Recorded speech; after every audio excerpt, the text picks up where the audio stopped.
Yeah, it's afternoon. Divine was the first person to join this call. Divine, how are you? He joined even before me. He was like 15 minutes early.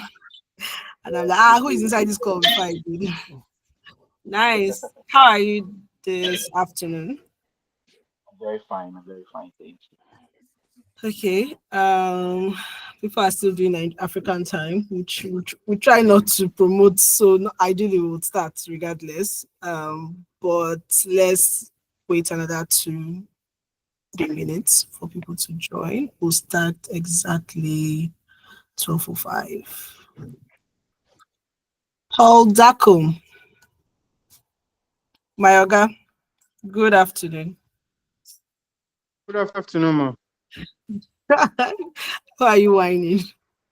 How are you? Anything for your boy? Nothing much. It's you that's supposed to give me something. I remain gallant. Yeah. Oh.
Okay.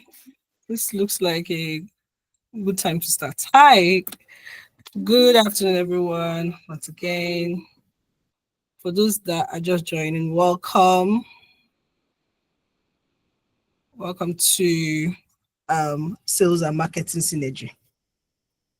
So at this point, I'll just welcome everyone and do a quick intro about RevStar, and then I would hand over to our able moderator.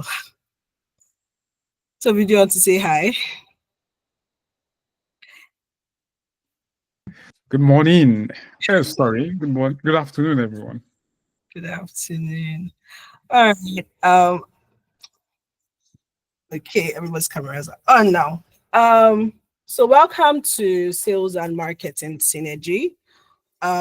This session is promises to be packed with a lot of insights. I remember how this session came about. I don't know, Tobi, can you remember? We started this conversation in April. Yeah, I yeah, like to yeah. check. No, I mean, I used to document things. I used to go and look, check for That's great. evidence. April 24th, exactly. Wow. So this one, it took time. It took a lot of time to cook. But it's here, and we are really excited for it. And I can remember the conversation just starting off based of something that someone posted in the community. And when we say community, for those that are not part of the RevStar community, we're talking about the RevStar community. I know that this looks like family meeting. I've not looked through everybody that is there, but this seems like a bunch of RevStar member already. But if you are not a part of the RevStar community, AJK, please help me put the link on the chat. Do so. That's the best place for you to be. If you are in sales, marketing, customer success, products, any of these revenue functions, this is where you are with your peers and mentors, and you communicate. You can ask questions, you can interact, you can also laugh at each other. You see this conversation of marketing versus sales, it happens there, and it started there, right? We have very insightful conversations. We also hear about ourselves from time to time, but it's always very, very polite.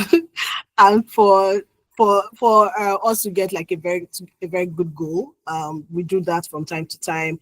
Awesome community, awesome people. You can see all of us here. Don't we look like great people? So it's a good community for you to be a part of. Just speaking of how the conversation started, I can actually remember Tayo tagging me, tagging Tobi, tagging Bukayo, and tagging Sheon. And it was like, these are the guys for marketing. And then he also tagged Dio for sales and all that. And it was just like, you guys call yourself, set it up. But sadly, Sheon isn't here. And I think that we can just use this 1 minute to just reflect, remember Sheon, because Sheon would be someone that would be on this call. In fact, we can guarantee that he's going to speak on this call, even if he's not a moderator, a speaker, or anything. He was going to give his 2 cents and engage. So I feel like this is only fair that we take a minute silence to remember Sheon. We always do that regardless, but 1 minute silence.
All right.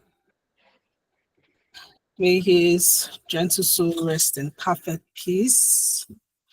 All right, so we can just jump right in.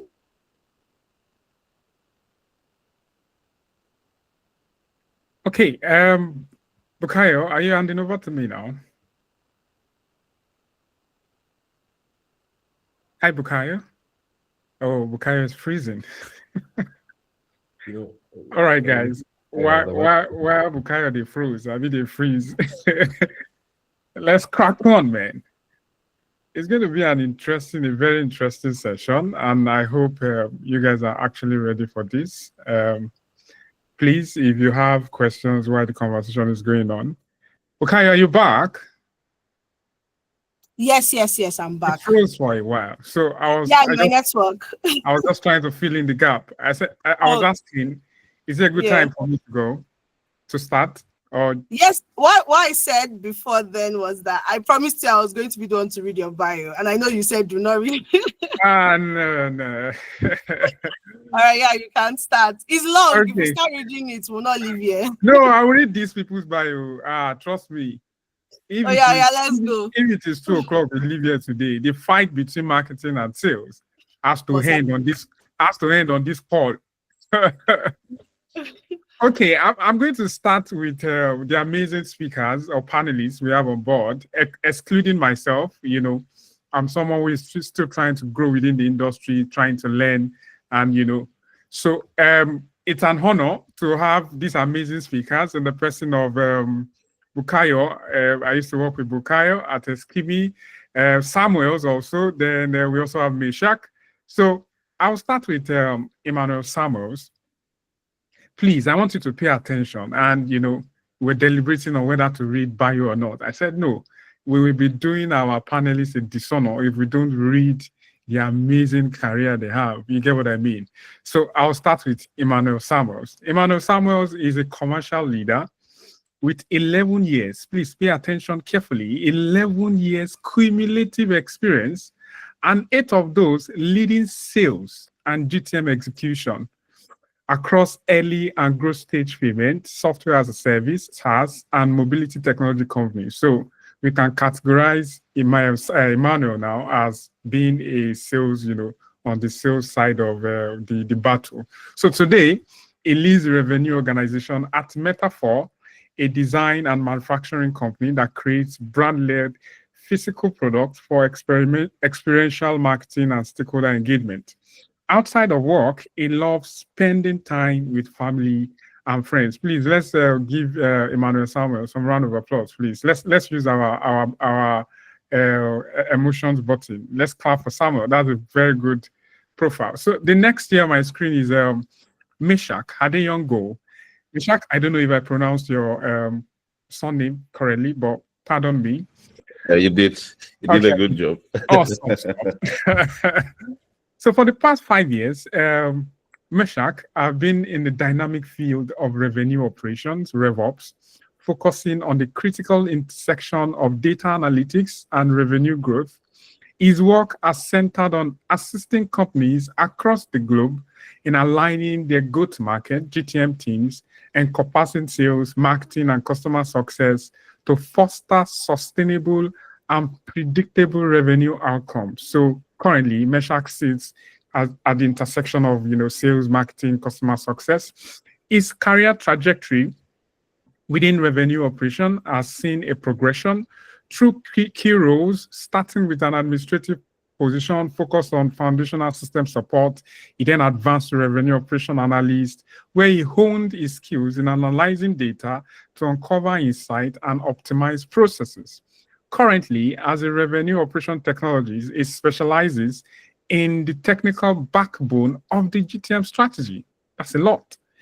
His role involves architecting and managing technology stack, which includes integrating disparate GTM systems, automating data workflows, executing complex data migration, ensuring database integrity, and developing insightful reports and dashboards to guide strategic decision-making.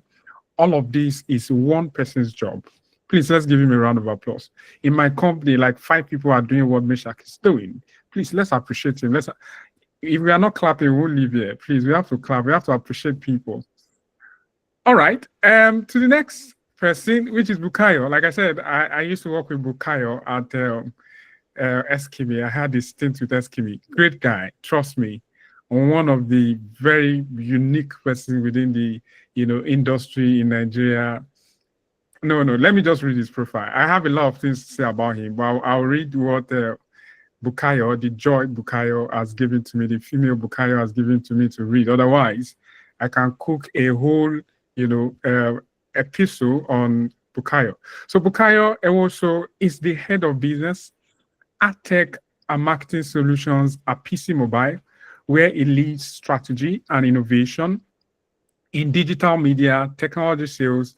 With over 7 years experience, Bukayo has built a strong track record across AdTech, growth and product marketing. Previously serving as global product marketing manager at Eskimi, he worked with top brands like MTN, Coca-Cola, GT Bank, Nestle, and Unilever, and has been recognized as one of Nigeria's top digital marketing professionals. You see, I told you, by tech economy, marketing ed, and brand comms. Beyond work, Bukayo is also passionate about mentoring the next generation of digital marketers through platforms like DigiClan Africa.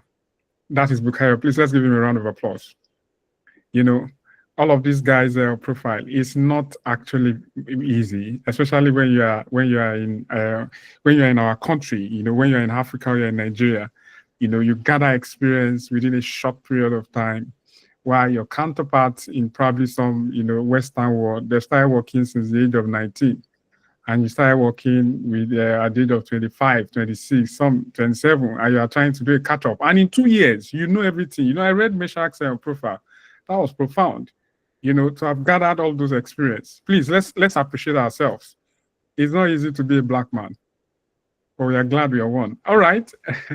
I would introduce myself, but my name, for purpose of recognition, is Tobi Adekunle. I've done a lot of things. You know, I've sold insurance policy. You know, but we thank God for where we are. So that is me.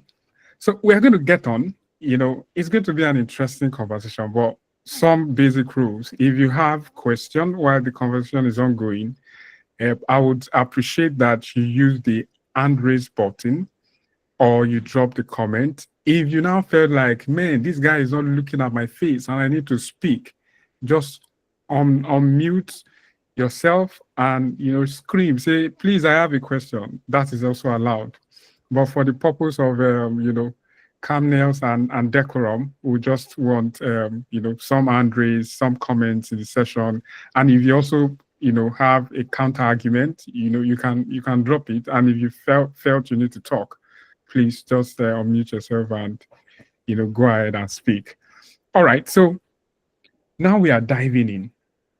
But before we dive in, lest I forget, one of the things I needed to say is that RevOps Africa is coming up. I don't want to forget this part because there's every tendency that when we dive into the conversation, you know, everybody will forget. But it is important if you want to be anywhere on the 6th of September, I think it's RevOps Africa. And do you know the reason? The reason is because I know the brains, the minds behind this. I know the leaders, people who are leading this platform.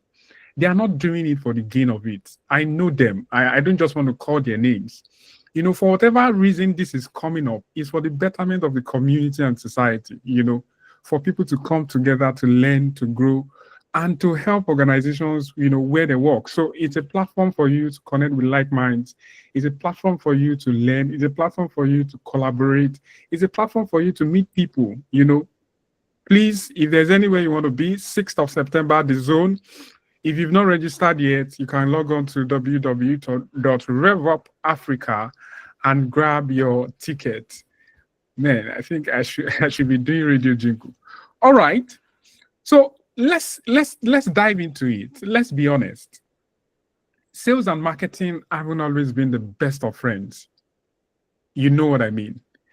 There's this finger pointing every time. Is it as marketing is saying we are generating enough leads? What is sales doing with them? And sales are saying these are not leads. What is this? This is nonsense. We can't call this one leads. It will never end.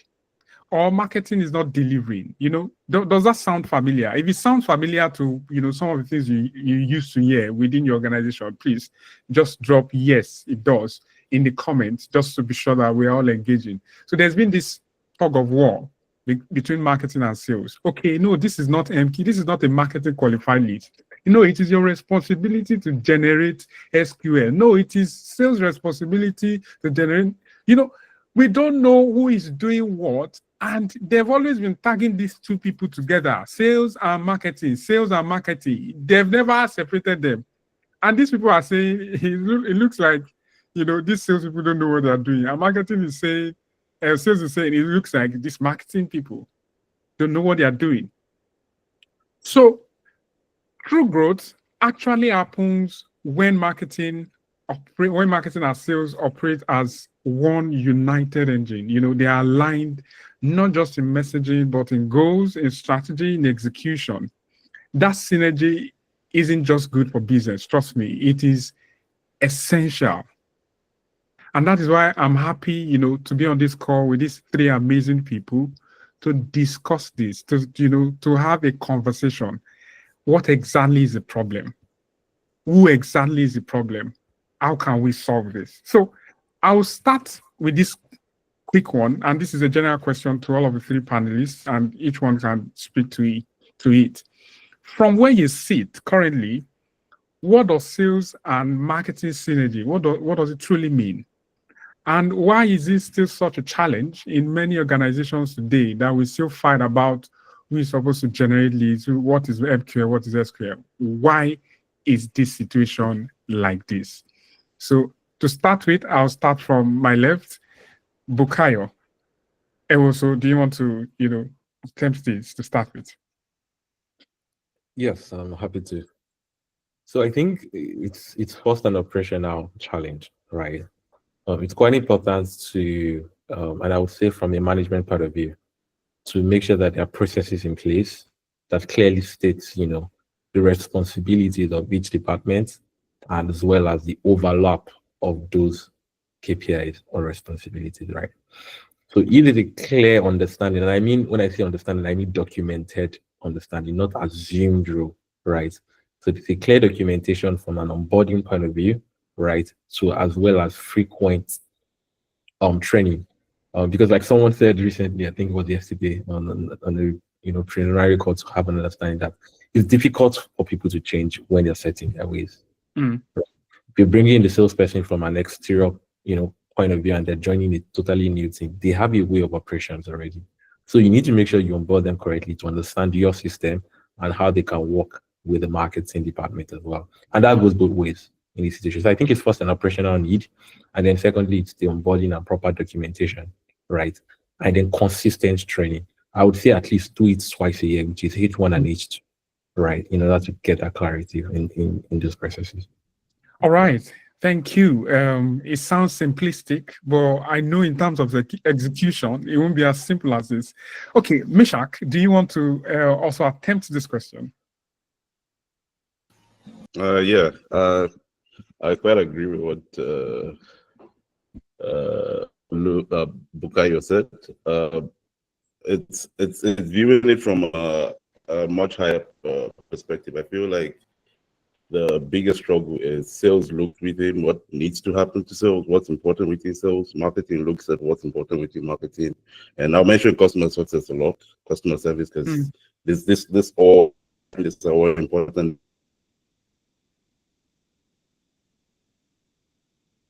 They should all align, all three.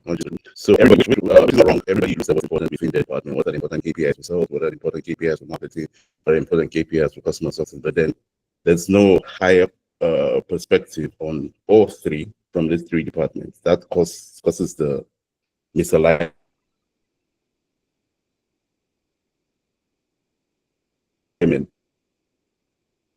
But the issue on how we're all trying to generate revenue within the same company. So to use basically an analogy, say you're in a relay race, like you're supposed to be members of the same team running the same race. You're supposed to pass the baton to each other, but then everybody is running at the same time. If you're running at the same time, you're doing what's right. I mean, sales is making those calls, sales is following up on leads, marketing is getting it, but there's no alignment. You don't have some sort of a process that aligns with each other. Everybody's just running towards that finish line. There's no synergy, like the title of today's call. There's no synergy between the team. There's no operational connection where we're like a team. You're seeing it above your department. When you start to view it from outside of your department, seeing how everything you're doing in the market department connects to what's happening in the sales department, what's happening in the customer service department. If you begin to see from Meshach, we're a bit struggling with your network. Yeah. Can you hear me?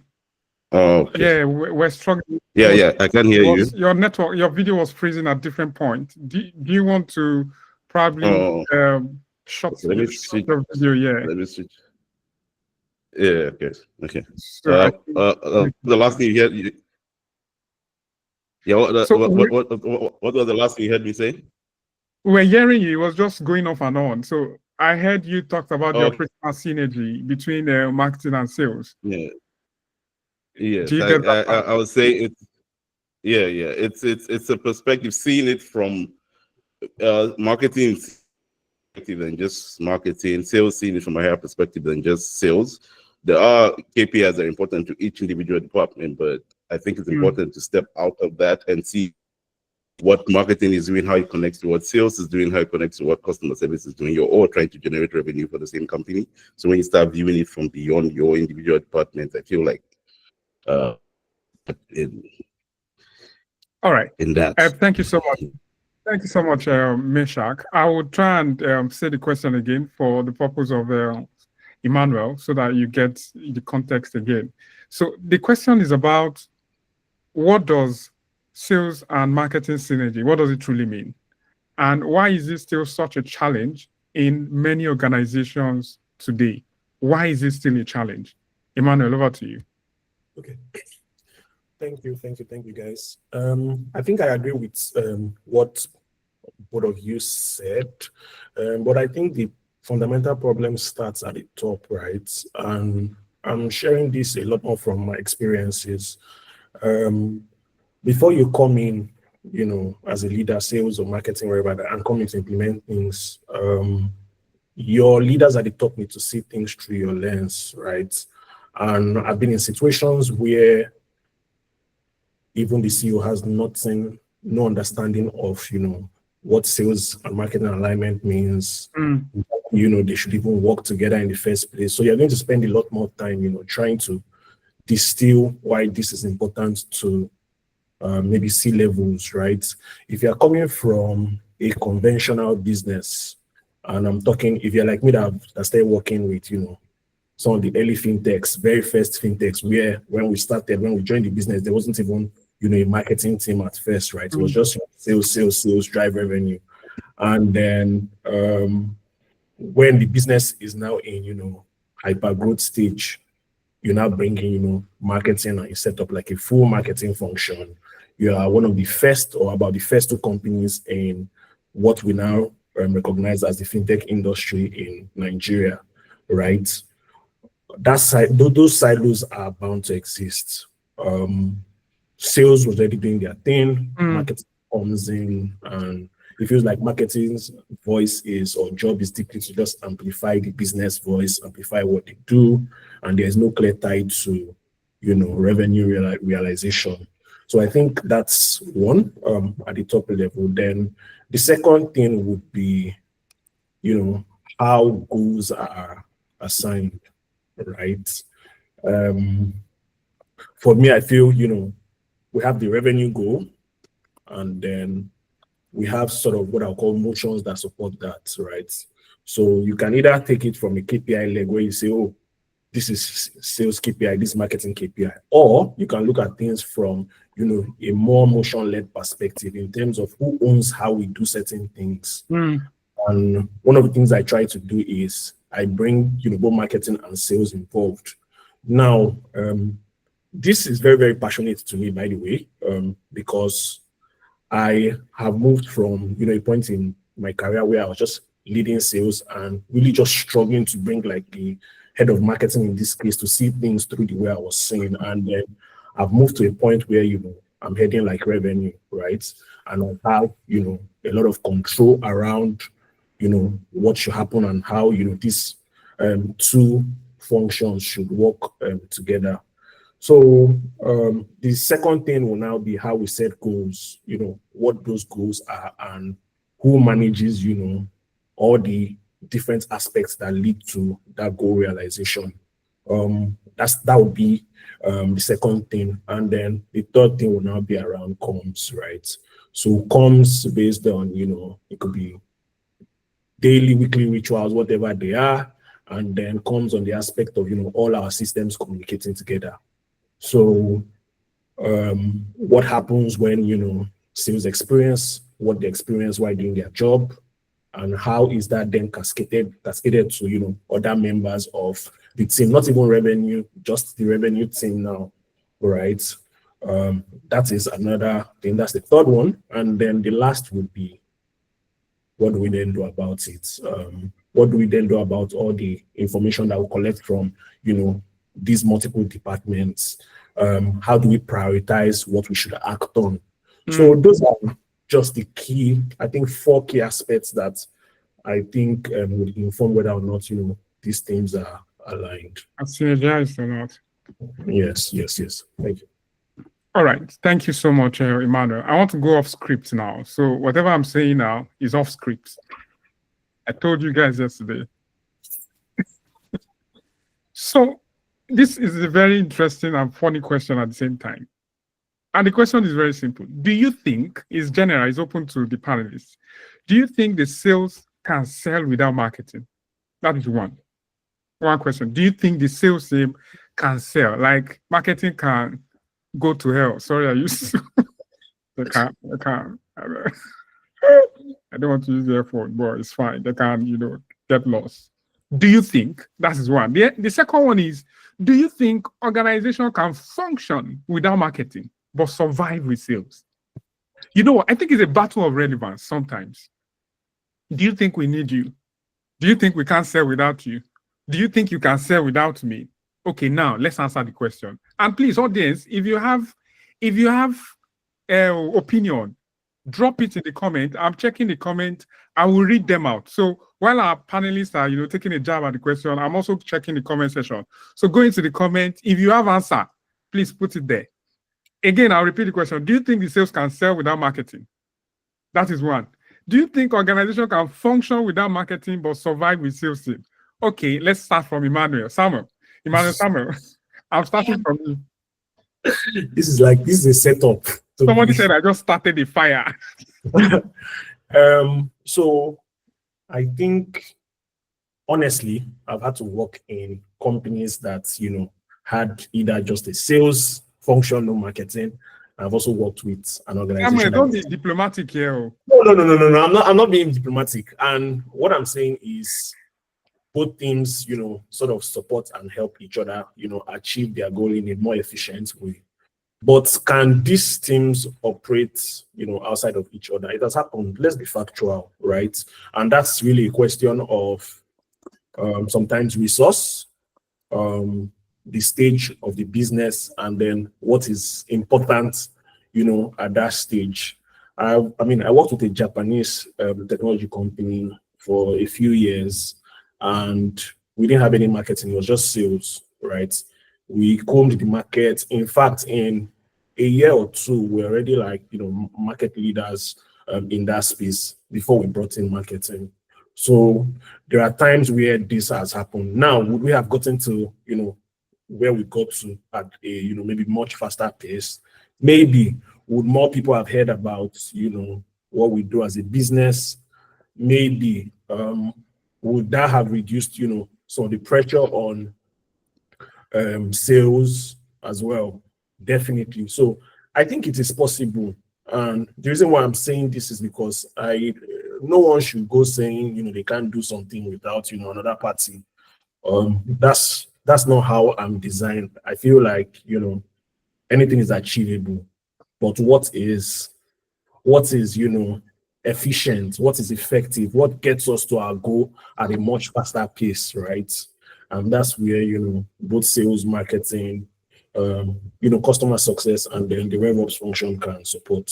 So that's how I like to look at it. Okay, Manuel. Thank you. Plenty English. I was paying attention. Your example actually said yes. That marketing can go to hell. No. One of your Japanese technology examples. Yeah, we understand English. You started to tell us that you scale without marketing. So the likes of me and Tobi, now just gone now. God will they survive. Tobi Banjoko, you did on this call. They don't need us for company. That's what you just said, but no problem. Bukayo, over to you. Don't be diplomatic, Bukayo. I know you. You're a man of principle. Tell us what it is. So here's the thing, right? Because I've been on both sides to some extent, right? Go on the B2B marketing and now, entire value chain, right? Sales can survive with, I think you can have sales without marketing in certain things, Awesome. right? Definitely it's possible, right?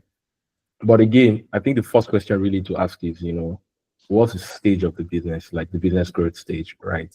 So is it in the, early stage? Is that a growth stage? It really determines if sales can function without marketing and if you actually need marketing to circumvent that. The second thing is really the type of business, right? There's complexity to the business, right? So when I say sales can function without marketing, it's usually majorly at high ticket products or core B2B products, okay? Core B2B products, right? So, or like when I'm talking about core B2B, like in enterprise solutions and things like that, sales can function without marketing. But if it requires a lot of, consumer behavior changes and or maybe it's B2B2C, that kind of situation, then people need to discover it at some point, right? So it might be difficult, right, to get those people's, change in mind and psychology if you don't have a marketing team that will affect demand generation as well as product discovery on those two perspectives of things, right? So I think we need to understand the complexity of the business type, the business stage, and I think those are a lot of English, but the first is really resource. How much do you have as a company? Which goes back to the business stage, right? We don't have a lot of people. You might need to think about your business approach or your business strategy, which is don't want to go in a product-led perspective, don't want to go in a sales-led perspective, like sales-led growth and things like that. So then affect your core decision making. To be frank, right? And to start off, the second question around kind of the Sorry, there's a part B. Yeah, so can organization function without marketing? Without marketing, but survive with a sales team. So I don't think they can. We need to define survival, right? If we say survive in terms of just being operationally, you are making money, right? Yes, it's possible, right? Because if you are doing a full sales lead, but it will get to a point you plateau, right? And I have to be honest, you get to a point you plateau because you can't consistently use an outbound approach, right? Because what will happen is you can't keep filling the top with more salespeople to keep growing at the company, right? Get to a point that you need to, when it comes to scale, you need to get a more inbound approach, which means you need to keep acquiring new businesses without having to spend the same amount of money on acquisition cost, right? Which is where inbound efforts have to come in, right? People need to find you without having to add new systems to scale your team. So at that point of view, it's not possible to not have a marketing team because you need to think about growth and scale without increasing your OPEX and that kind of thing. You see why I call you my mentor. Why are you like all right, thank you so much. Thank you so much, Bukayo. That was a very smart answer. And I think he answers a lot of questions, codedly about the synergy between sales and marketing. Thank you so much. You didn't know you've said a lot. That was very insightful. You might not know, but you might also know. Meshach, we also want to get your insight. Can I grow my company without marketing? Just with sales? I think I'll say a yes, but it's a curve that because if sustainable revenue growth is your plan, I don't think that's a good long-term plan to have one without the other. Like but it brings like the important approach to your entire go-to-market strategy. You can have sales. I think Bukayo said depends on where you are in your journey. Like it depends on where you are and what you're selling, like at a different point. But I feel like to get it right from the start, like no matter how small you are, if you have the resources, I think the foundation you build for your marketing and sales, that synergy, the earlier you start, I think the better it is. I think in the long run, like we've had situations where we only had like salespeople on the team, and it was a thing of resource. It's not a sustainable plan in the long run. If recurring sustainable revenue is what your end goal is, I think you can't have one without the other if that's your goal. All right. Thank you so much, Meshach, for that insight. Just before I go into individual questions, this is just another reminder that RevOps Africa conference is coming up on the 6th of September at the Zone in Bagada. If there's anywhere you should be, please make sure you register before the end of this call. It's going to be good to, meet with industry leaders, and also connect with people. So this is more like a direct question, and this is to Bukayo, right? Just to start with, it's this is a question for you. So from an AdTech or commercial strategy perspective, what do you think is the best way to track and measure success across sales and marketing? Be the head of sales and marketing at Pisi Mobile. What do you think is the best way to track and measure success across sales and marketing? So at the head of business, success to me is just money. Let's be very clear, right? Bukayo, you start thinking like salespeople.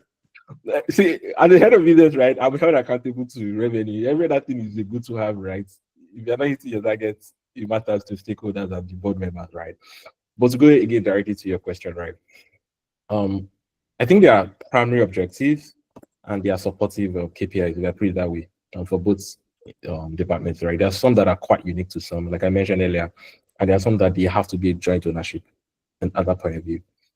The first is for sales is pretty straightforward. How much are you making? Tobi, you turned off the camera. I need to see someone. So how much are you making? In that perspective, right? So how much are you making? What's your win rate? The number? What's your pipeline health like? Very, very straightforward in terms of sales KPIs, right?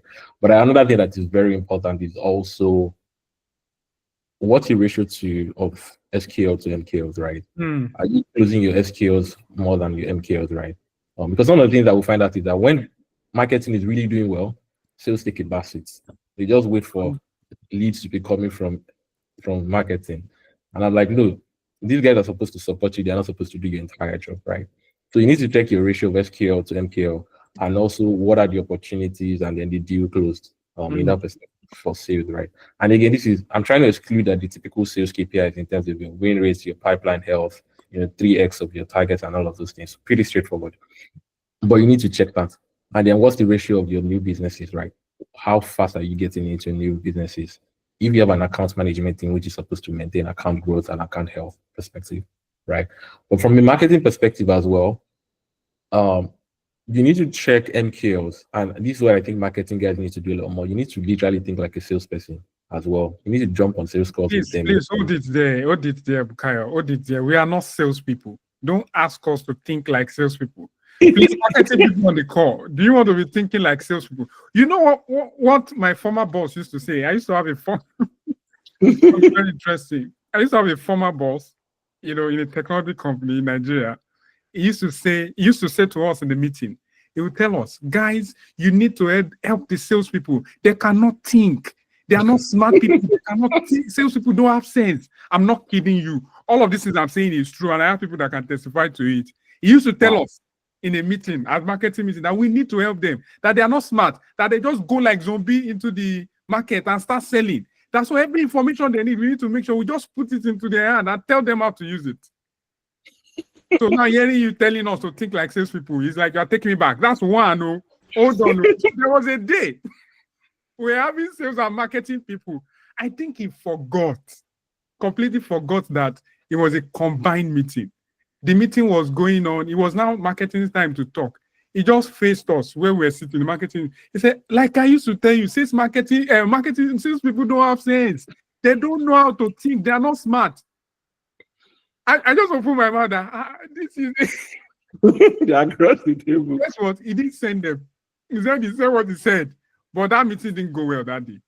Because they're too personal. Of which he didn't mean it that way. He just meant salespeople just want to enter in the market and sell. They don't care about your strategy, MQL, SQL. Do you get what I mean? But now you are telling us to think like salespeople. I'm worried. How? So here's what I mean, right? And I'll take it a step back for salespeople, right, as well, because I think it's quite important. Salespeople are very focused on, I need to close the deal without having to think about product ownership. you need to hold the product and understand the consumer buying decision, right? Which is things that marketing also think of, right? And I think that's why your boss, says that because you need to think about the consumer journey, right? And what makes them tick and what will make them buy at that point of view. But when I meant marketing should think like salespeople, is because a lot of marketing people, and again, are very, tied and caught up in the technical execution of work. They like the technical execution. They like to set up things, right? But they don't particularly focus on the core of any business, which is generating revenue.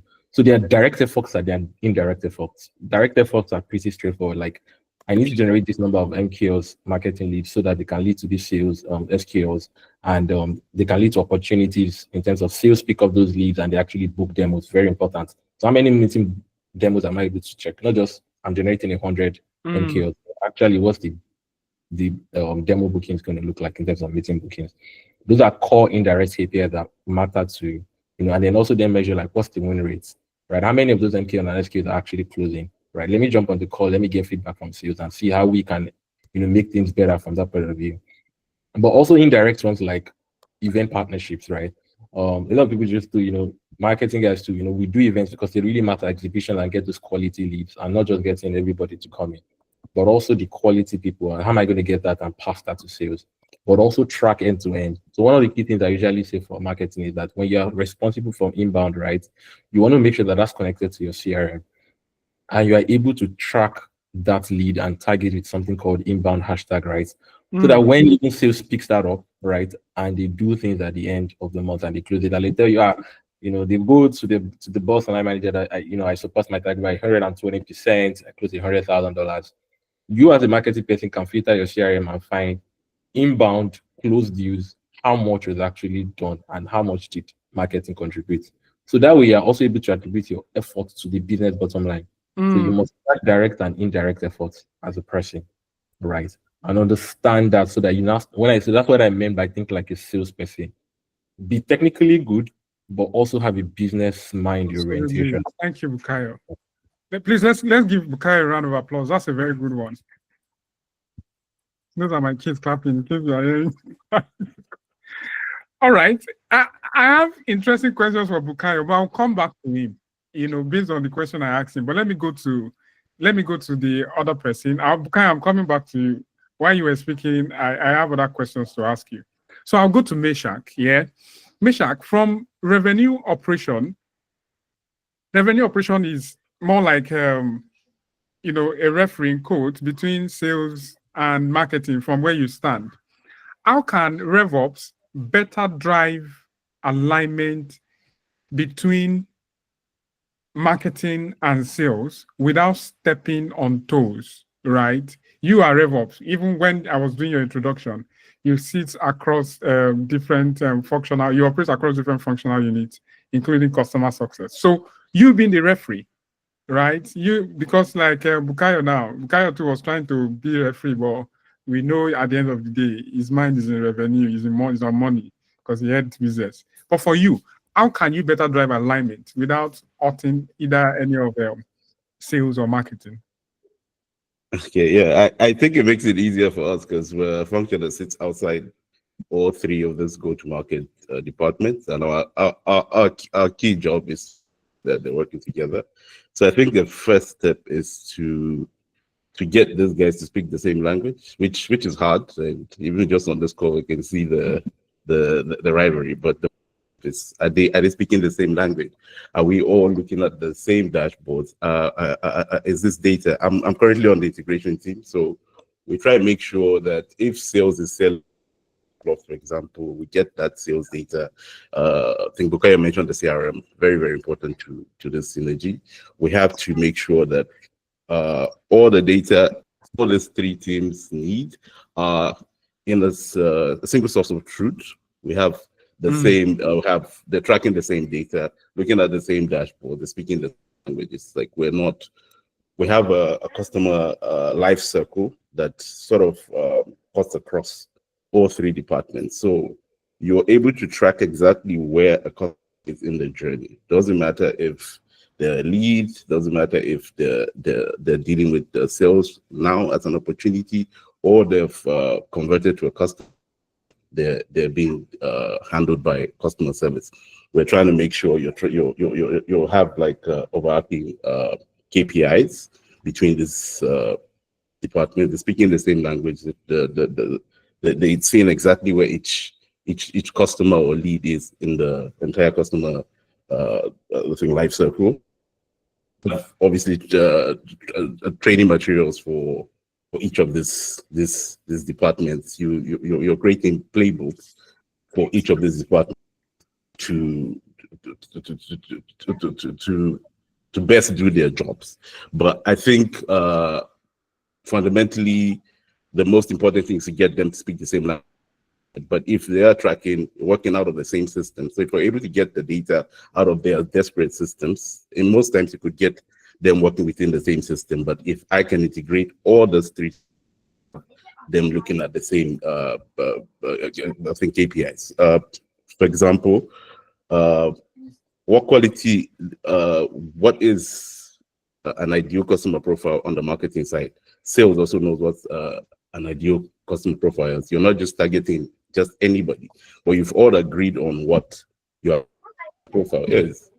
And this way you're able to sort of qualify leads based off of this. So you every month, a marketing qualified lead is basically agreed upon. There's an SLA between marketing and sales. You sign this agreement between both departments. So we know exactly what's expected of marketing, we know exactly what's expected of sales, and we know exactly what's expected of success. Marketing gets 30 leads, because what you also don't want is, you don't want to generate like a bunch of leads. This is what ends up causing friction between the two. Marketing is generating a bunch of leads. Marketing doesn't have the sales doesn't have the capacity to close these deals maybe quick enough. So in the SLA, how long is it taking? How long should sales, if a lead comes in, how quick out to this lead? How quickly, how are we attacking this? Are we sending out emails? Are we making these calls? What's agreed? What's in the SLA? What happens when a lead is handed over from marketing? Is there a playbook for this? Is there a repeatable process that sales know, okay, a lead comes in, this is the quality of lead that we have, it fits our customer profile? Are we reaching out in the what works? You know, we're looking at the data. Do we convert better if we reach out in the first 30 minutes? You know, do we convert better if we reach out after 3 days? We have a playbook for this, but it's obviously written in stone. You can change this over time, optimize and iterate and see what works. But I'll say, just to summarize what I'm saying, you have to get them speaking the same language. You have to get them sort of working in the same. It's hard, but it's doable. Thank you so much, Meshach. There's something you said that I personally am going to take away, and that is creating a playbook, a practical playbook. You know, there's always this delay. I've generated the leads. When did you speak to that lead? When did you try to further qualify it? You know, there's that conversation. But the thing about data, these people are emotional people. They might be looking at the same screen, but in that meeting, they will fight. They are looking at the same numbers. They are looking at the same target, but they will go away with arguments, which is what I'm coming back to. You know, I'm coming back to the weapons that are fashioned against marketing and salespeople. And the weapons are MQL, SQL, opportunities, and deals. Those 4 things, they are like missiles. When you start discussing them in meeting, you will never get, you know, you will go and be asking Google, what is, you in marketing, what is MQL? Sales people on the other side are asking Google, what is SQL? Because you are in the meeting discussing it. And marketing is saying, I've generated MQL. But sales are saying, no, this one is not MQL. This is just like a normal lead. But we'll come back to that. That's where I want to pin Bukayo and Meshach also, now that both of you talked about MQL and SQL. So I'll go to Immanuel. Immanuel, I think it's still not aligned with the conversation Bukayo and Meshach already had, but I want you to, you know, also weigh in. How do you practically align sales and marketing teams on targets? It's a personal problem I'm facing. So I'm working on a campaign. By the way, I work with a predictive analytics company, right, that, you know, develop more like a revenue management solution for social housing sector. And we have a very niched audience, like maybe a 1,600 total addressable market, which is very niched. And a lot of the times, you sit, I'm working on a campaign plan, I'm developing something, and I'm asking, what is the business goal? What is the sales target? You are asking, and it is always very hard to get the director of sales to come back with a figure. And you're thinking, if you can't give me a figure, then how do I break my own campaign or my marketing campaign into KPIs? So I'm asking Immanuel now to help me. How do you practically align sales and marketing teams on target, especially when you are developing campaigns? And you can also use your example and metaphor if there's anything that worked for you. Thanks. Okay. So I think the first thing is I want to just keep things very, very simple, right? First is both teams understanding first what the goal is and then how they contribute. If you notice, when I started talking, I mentioned something about how they should approach, projects and even their goals. And one of the things that I said was taking like a more motion perspective. Now, the thing about taking a more, I wish I had more time to explain this, is that everyone in the team is more involved in how results are achieved, right? And what that does is, let's say we have the revenue goal is 10 million. What I will usually do, because I sit heading both team, is even in some sales related procedures, marketing will be involved in owning the process, right? And what that means is we're not even concerned about these days. That's not even our challenge. We're not even concerned about what is sales own, what is marketing's own. No, there are things that we are recording. Marketing, on the other hand, besides their lead and all that, we are more focused on pipeline quality, right? How they contribute to pipeline. Very, very, very, very, very important. All the leads that come in, they are good, they are healthy, but these guys, do they intend to buy now? Do they intend to buy soon? If they're not buying now after we've reached out to them, why? How is this information now feeding back to marketing and everything that they do, right? So I think shared goals, not shared goals in the sense of the revenue goals, sales and marketing, come and see, you guys should generate leads. No, shared goals in the sense of this number, how are you guys, leveraging your expertise, going to work together with the sales function to actually meet these goals. Now, on the sales side, right, it's not even only how sales are attacking leads, like we said before, it's also how sales is distilling insights for marketing to act on, right?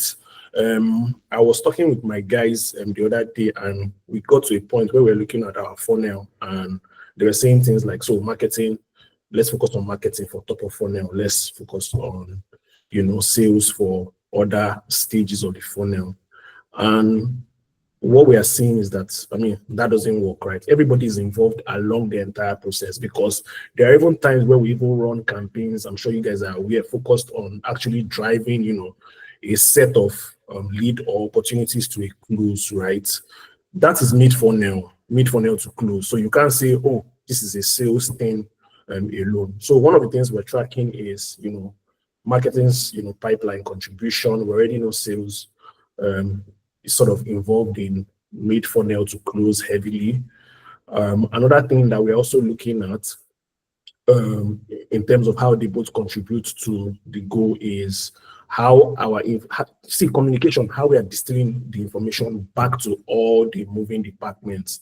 Information is so important. One of the easiest ways, as simple as it is, to know whether your team is aligned is when you ask, certain questions related to sales, or when you ask questions around a certain opportunity and marketing doesn't have an idea of what's happening, right? That automatically says that, both teams are not aligned. So what process is in place for comms to, reach marketing, come back to sales, go to customer success? I'm just making it very, very granular and simple.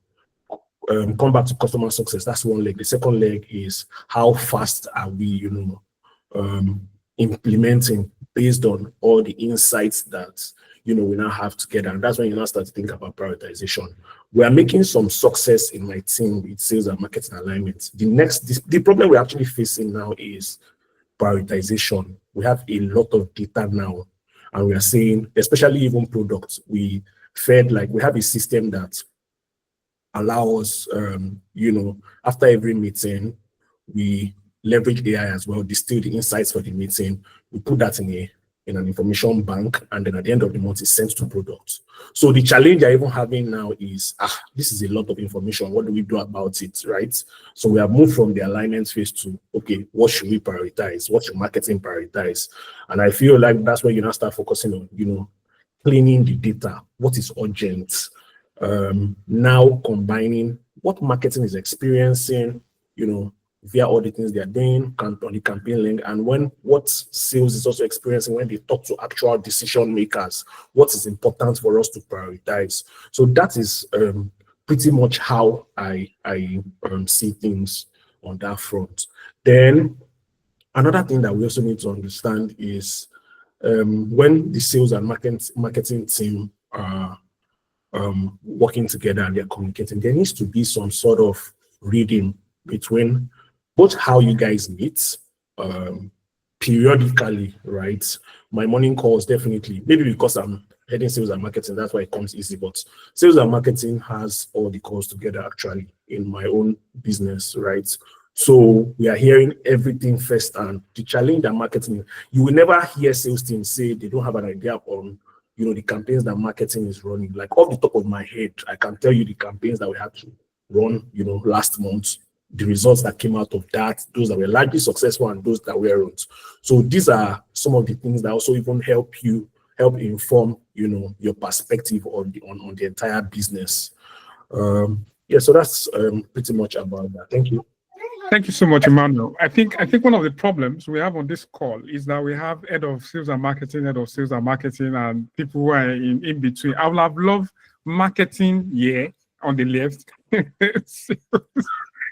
So that I can. I don't understand people just trying to balance this conversation.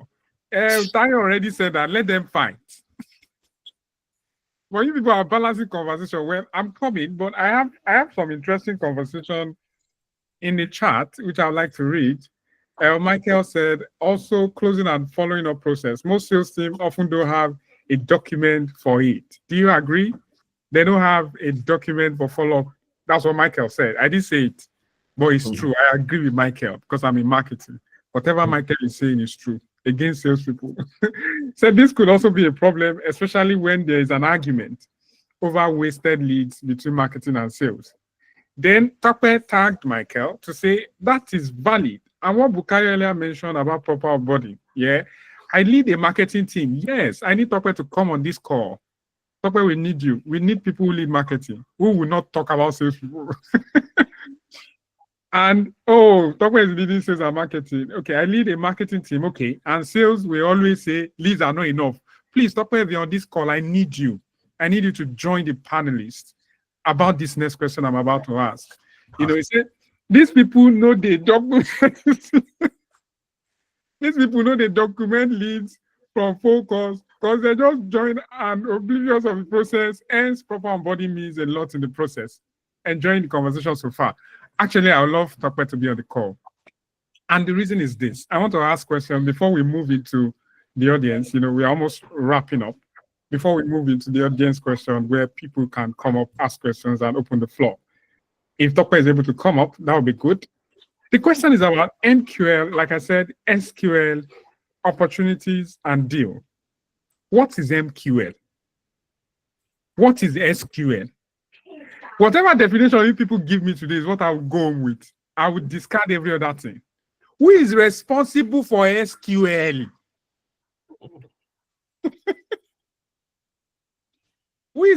Is there anything called qualified SQL? Because these are things I've heard. And non-qualified SQL. I've heard marketing SQL, sales SQL. When SQL himself means sales qualified leads, you've seen here sales SQL, marketing SQL. So who is SQL? What is opportunities? Who is responsible? You gave me SQL. You are supposed to convert it to opportunity. Who again? Please help us. I don't know. This one is open to the panelists. And if Tope is able to join, to come and put mouth.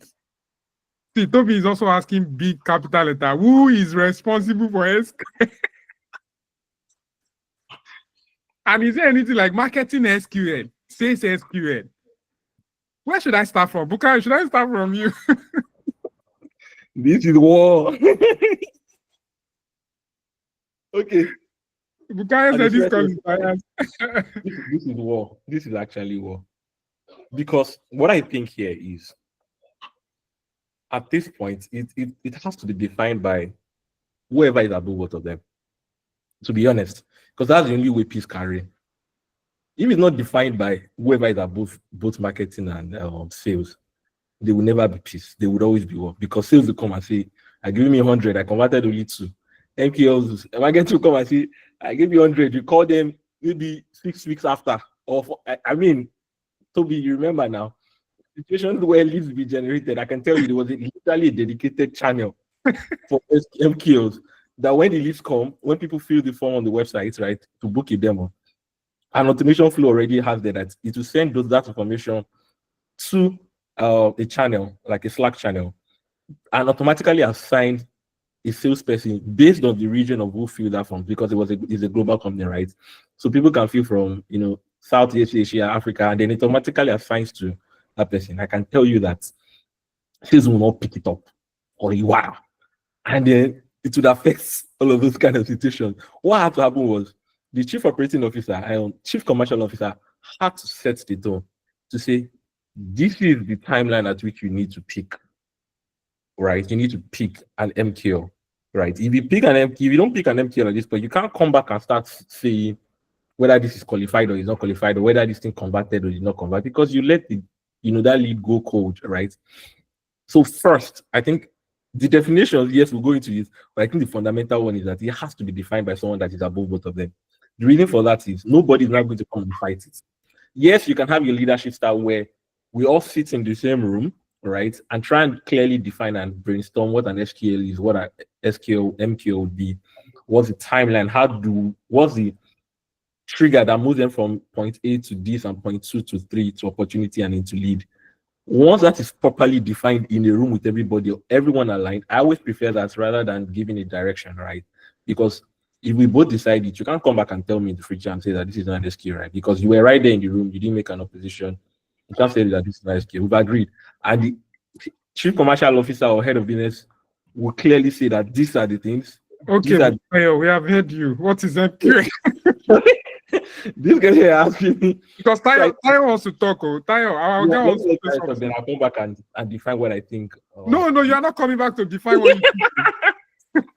But seriously, what is MQL? What is SQL? Who is responsible? So I think MQL is responsible by marketing, like the name says, literally, right? It's basically, we need to decide what factor would allow us to name somebody an SQL. Is it when they fill a form? Mm-hmm. Or is it when they actually fill an ebook or maybe a white paper? Mm-hmm. Right, at that point, we decide those triggers that define it. Both marketing and sales agree on it. Then sales qualified lead will now move a little bit further. We then say, depending on the structure, right? Because some teams have just sales and marketing, some have an SDR, account manager, whatever your structure is, it really doesn't matter. Is to then say, when you schedule that first appointment in terms of meeting them, a demo being booked, do you define a demo booking as SQL? SQL. Or do you need to do a call? I'm telling you, because you are going there. You are getting there. To define certain parameters, which can be how much the person, how much that company currently spend on certain things, or what's the number of employees that they have, and different, triggers and qualifying criteria would define that. And after that call, you then decide, is this a sales call? My screen is blinking. Don't crash on me, laptop. This is not the time. Apologies, guys. This you need to define that at that point, okay? And it has to be very, very clear. Then opportunity, in my opinion, is after that SQL has been done, right?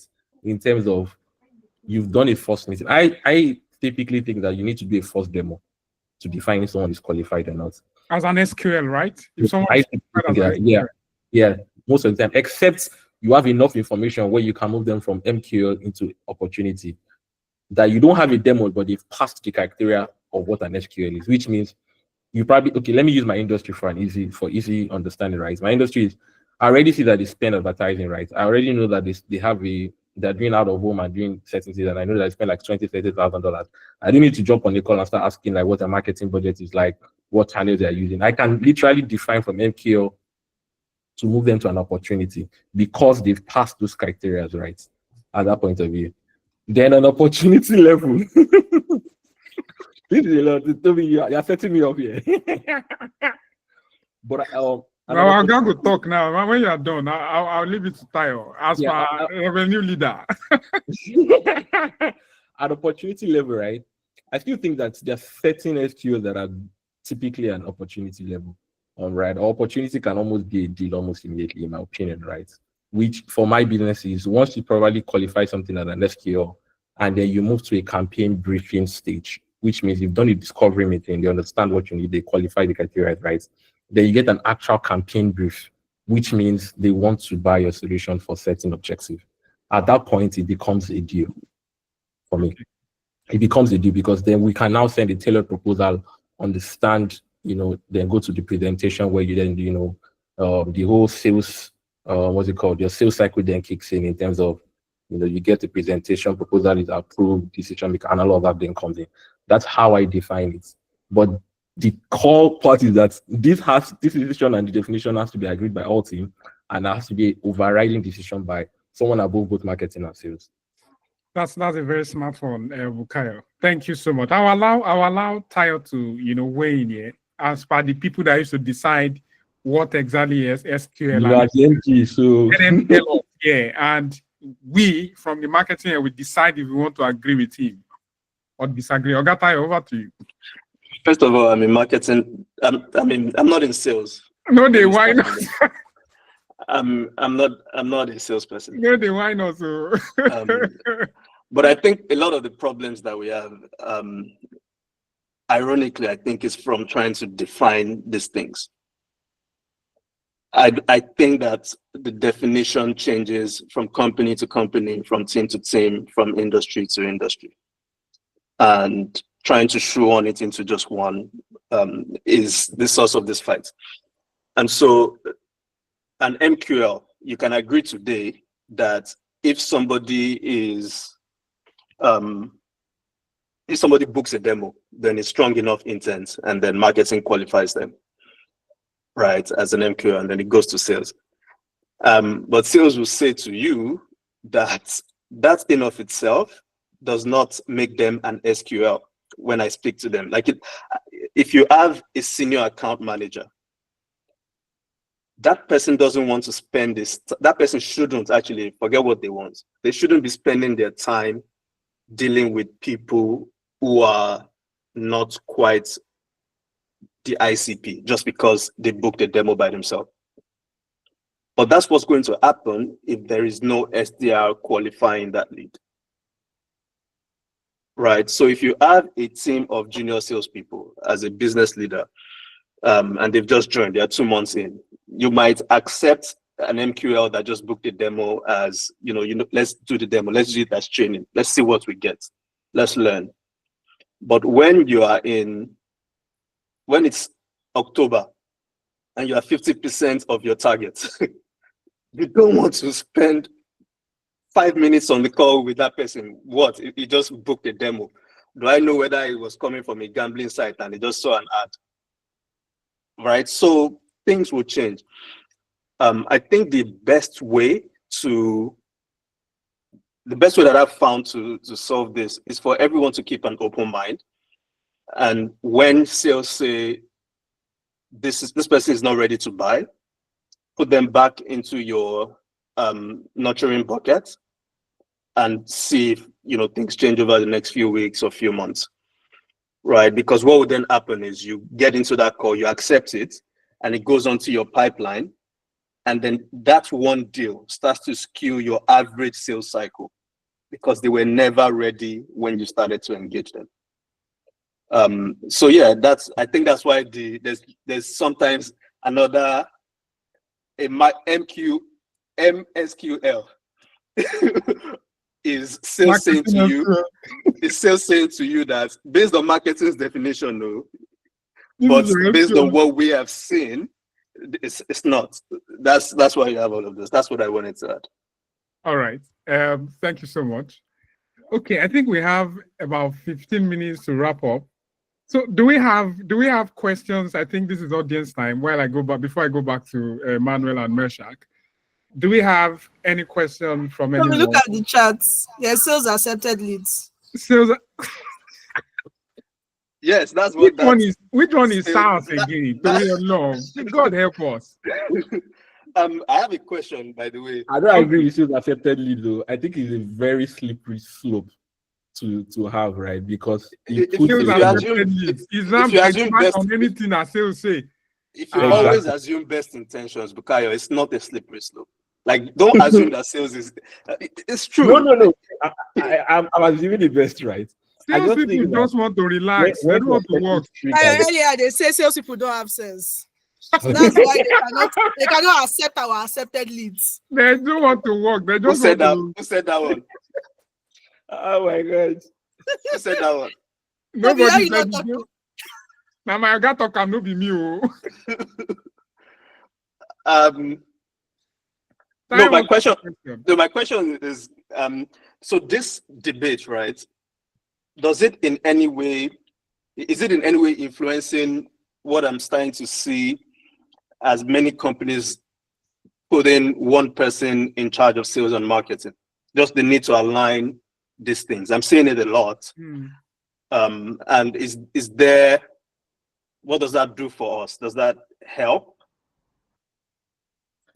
I think it does, right? Bukayo and Immanuel.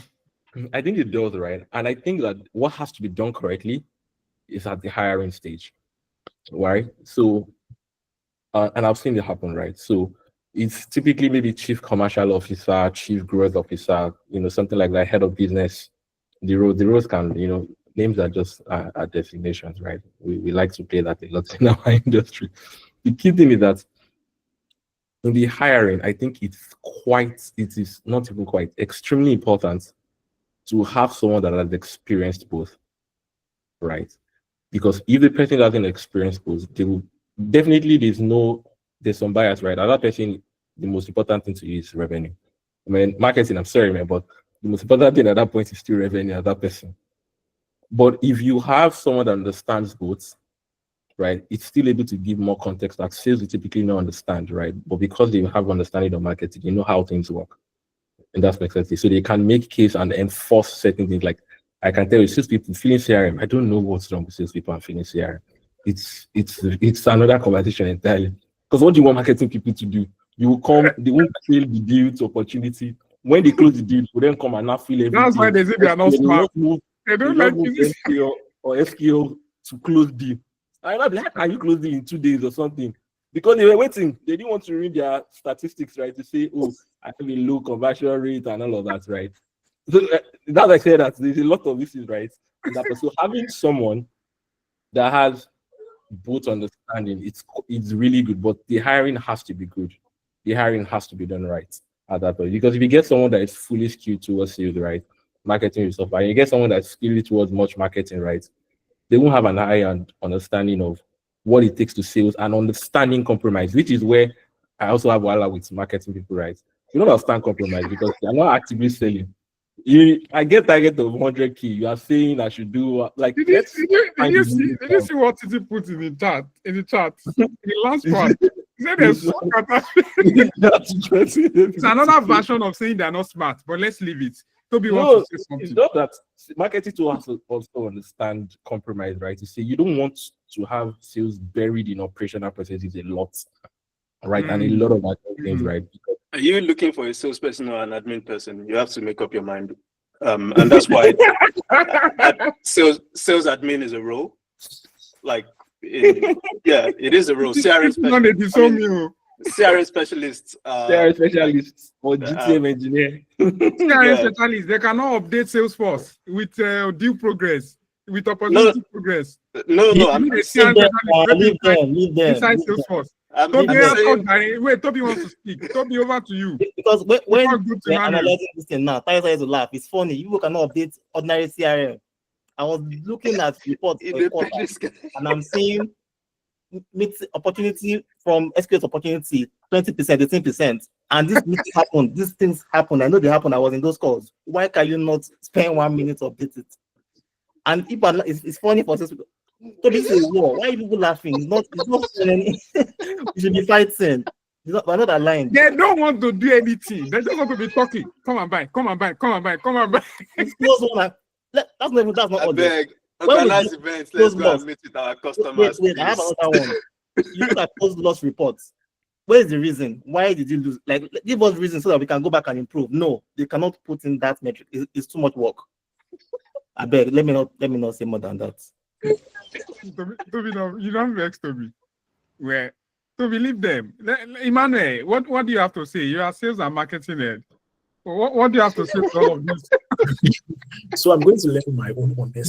The laziness Tobi just spoke about. It's not me that said it, though. It's Tobi. He said they are lazy. They don't want to work. They just want to sell. That's what my guy said. They don't do anything. They don't now let's be filling CRM and spend all the day filling CRM. You people are going to be talking to customer. Immanuel, over to you. Exactly. That's why I take compromise. I think while we are talking, I saw like comments from someone saying, businesses hardly ever have the resources to hire like specialized teams. But marketing teams are very specialized. They have that money. So I also think that another thing, because when I started leading sales and marketing, I'm going to be very honest here. Let's not deceive ourselves. I had virtually experience in marketing, right? And a lot of things I had to do was, learning. There was a lot of learning that had to go on. And then I also understood that, having someone, just chair marketing, staying back to just hold, an oversight function and letting them just do their thing and just guiding from afar was also helpful. So because Bukayo said, when you're hiring first, you hardly find someone who is, both has the expertise of both sales and marketing, and then that presents a problem where we are hardly ever going to have the luxury of actually hiring people that have, both expertise, if we're being honest, right? A lot of the things that I think that can help is just leading through the lens of whoever it is that is chairing marketing, learning on the job, as many of us did, if we're being honest, right?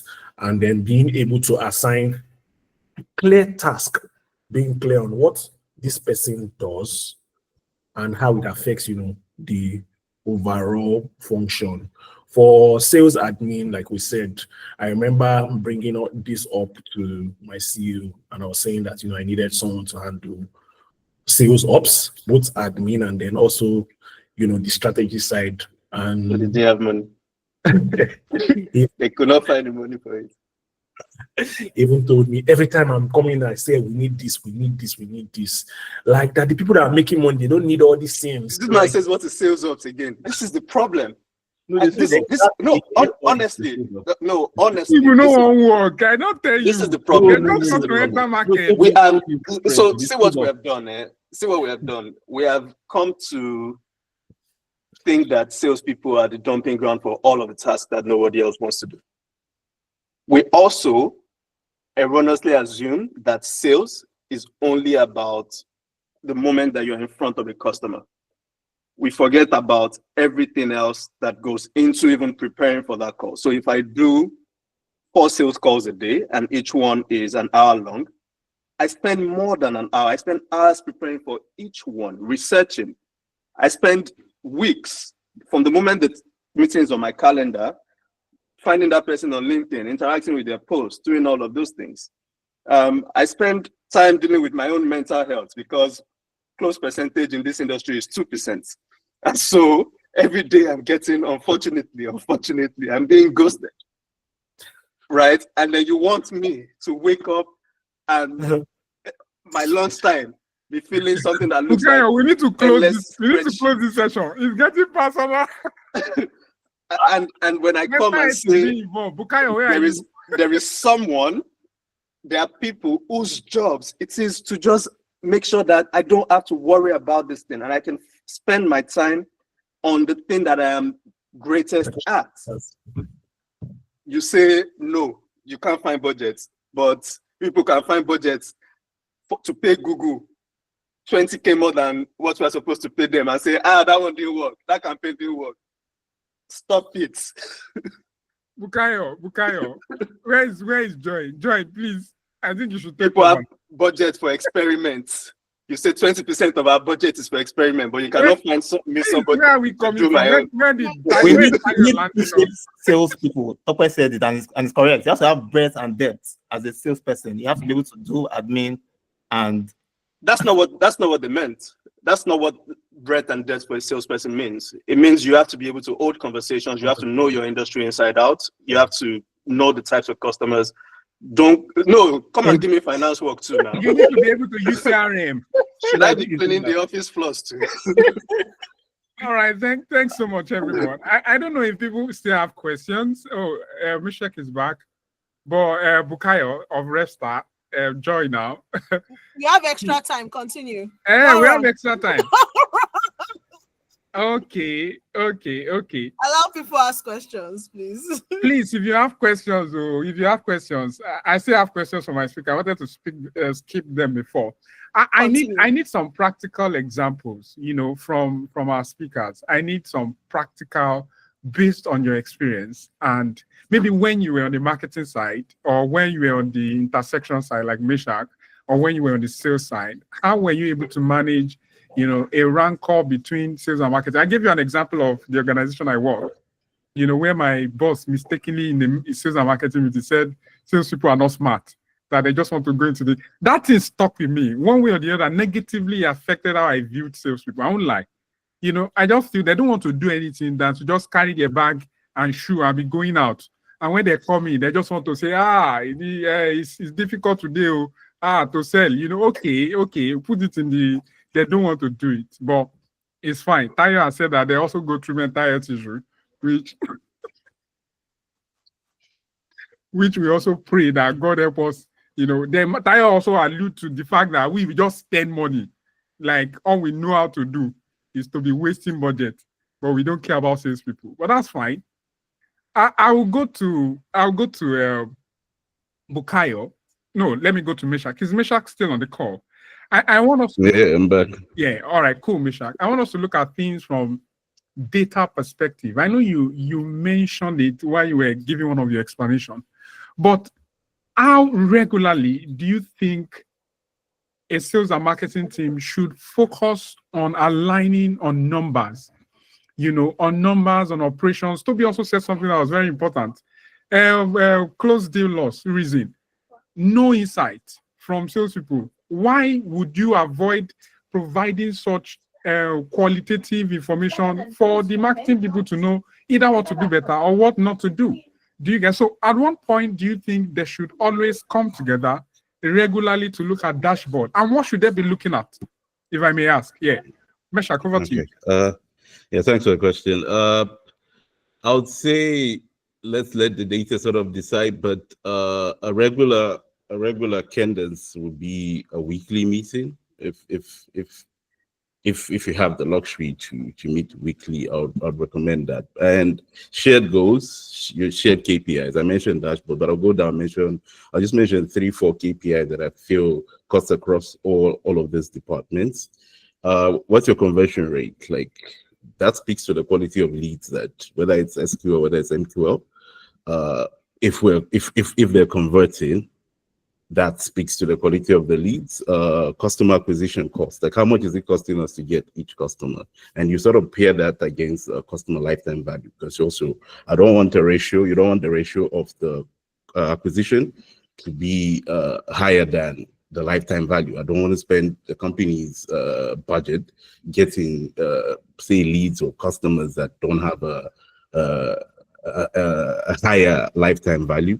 So you're both, as marketing and sales, looking at this. You see how this is important to both parties, because it speaks to what leads you're getting in, what leads you're closing, how much value they're adding to the bottom line. Like in terms of revenue, you're looking at, okay, we're getting quality leads that are valuable to this company's bottom line. If we're both looking at this same dashboard, you see how all your efforts would speak to these KPIs, for example. And to give everybody credit for their effort, I think also looking at revenue attribution is also very important. What touch points contributed to this particular person becoming a customer? Was it the marketing email? Was it a particular campaign that marketing did? What points did sales get in touch? What did sales do? How did they do it?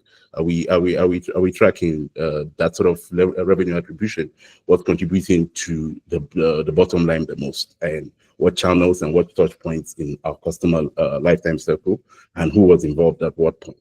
So if both parties are in the same room, say sort of every week looking at this sort of numbers together, a shared goal, maybe it could be as basic as we're just trying to increase revenue growth, and you're all sitting every week, and like I mentioned earlier, nothing should be written in stone.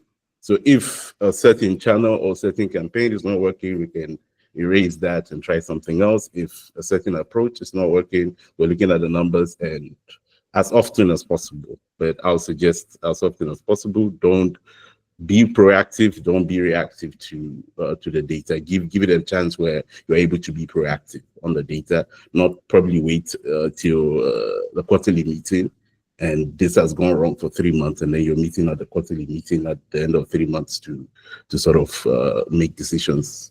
So as proactive as possible, I think. Yeah.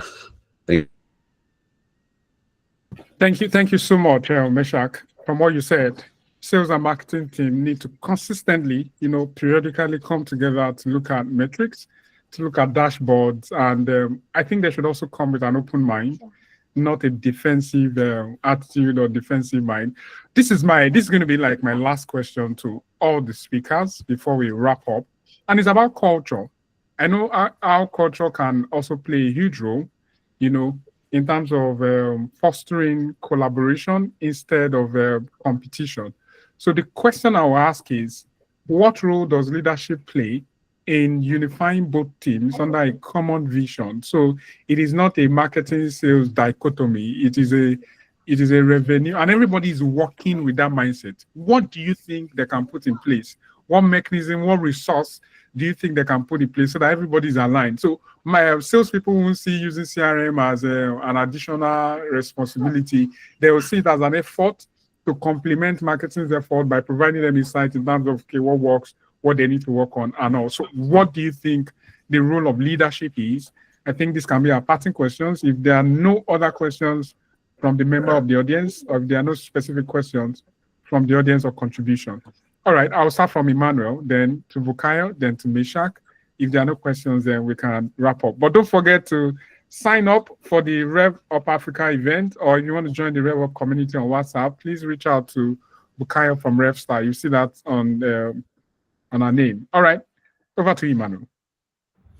Okay, so I think at the base level is everyone having some sort of mutual respect for all the parties in the different teams, and understanding that they bring something relevant to the table, right?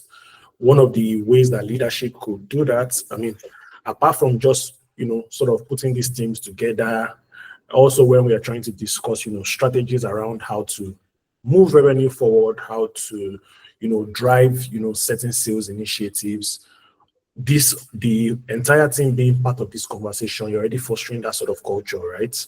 Another thing is the way decisions are made. So I mean, I'm sure everyone on this call has been in situations where major decisions that impact revenue are being taken by maybe a chief marketing officer, and maybe the head of sales or chief business officer isn't aware. So just sort of creating that environment for all these things to be discussed, both as a team, and then the mutual respect that I also spoke about. It's not just say, oh, we respect them, right? Giving them, an opportunity in the room to actually speak, share their rationale, and why, they think, certain things are certain ways, so that we can all grasp the insight. I think is an environment that, the leadership team needs to really create. It can actually, I would almost say it can actually be only created by them, because we came in to meet some things that are existing, right? We can try to fight and change things, but if at the top level, there is no sort of alignment, things will naturally just regress from that point. So I think understanding that everybody in the revenue function actually has something to bring to the table, then also taking first leg, understanding their something, then also taking the insights that they are delivering, right? I've also been in teams where we respect certain people, we all know the dynamics, but as long as it's coming from a particular person, that means, it's word. So all those things, if we're enabling those kind of behaviors, definitely misalignment will be the order of the day. So that's my own take on that. All right, thank you so much, Immanuel. Bukayo, over to you. Okay, so can you hear me? Yeah, I think there was a brief, sure.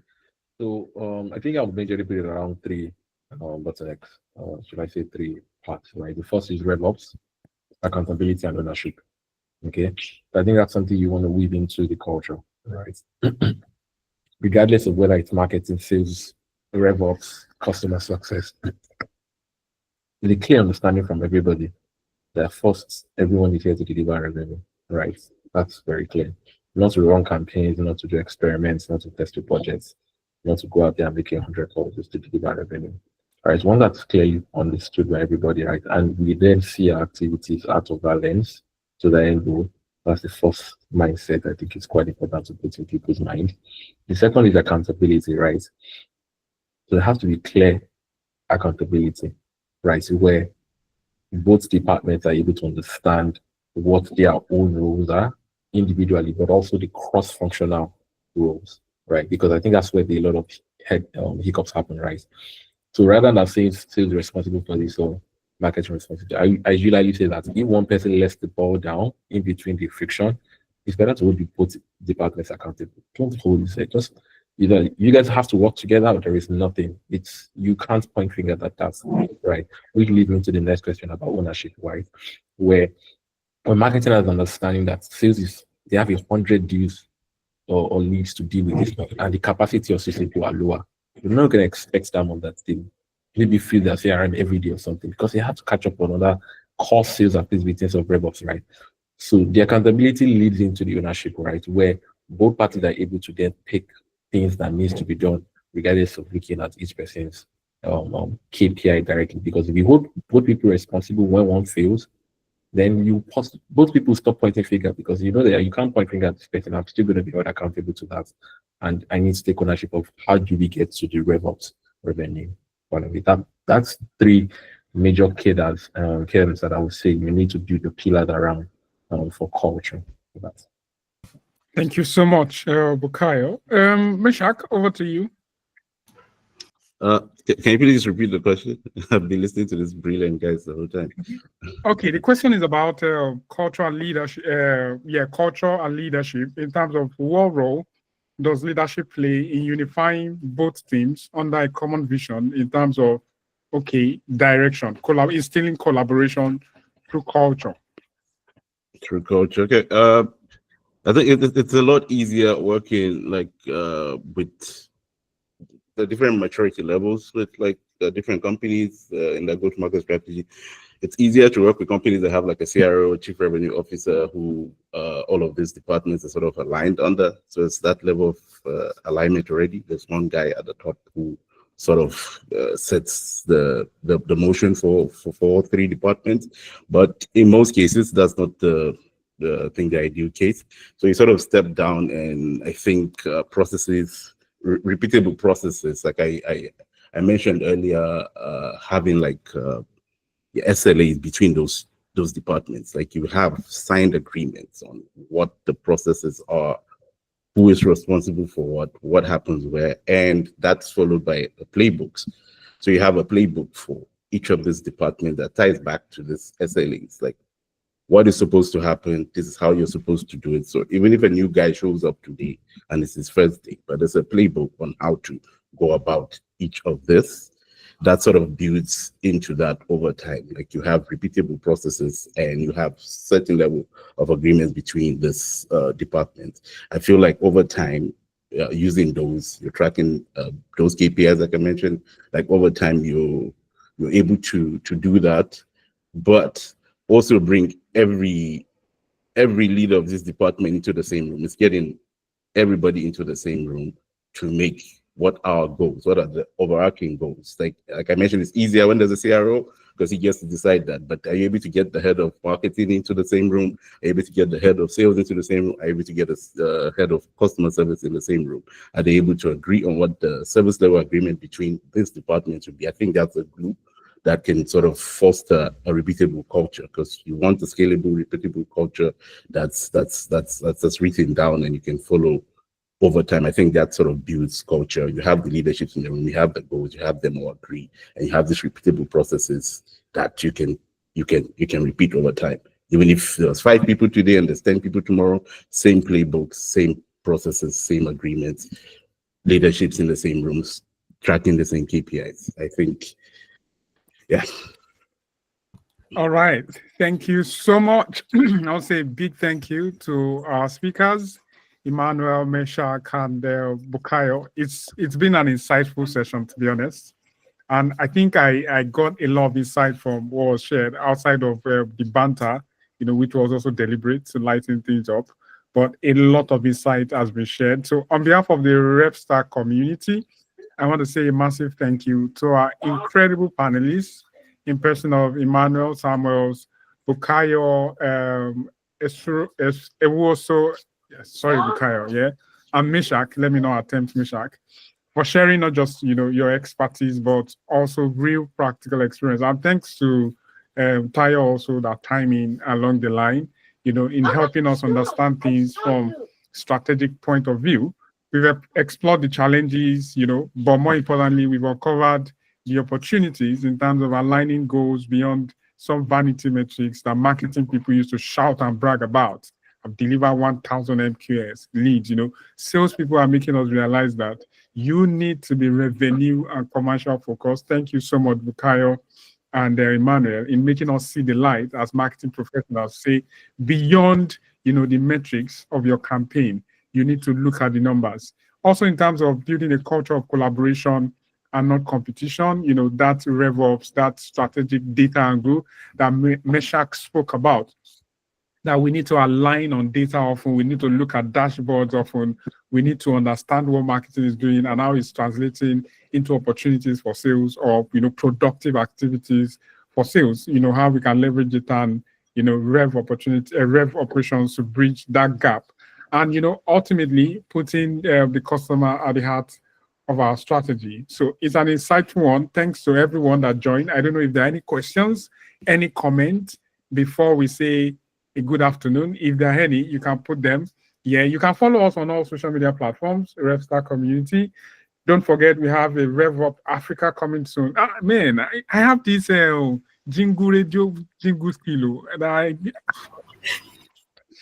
wow. This wasn't.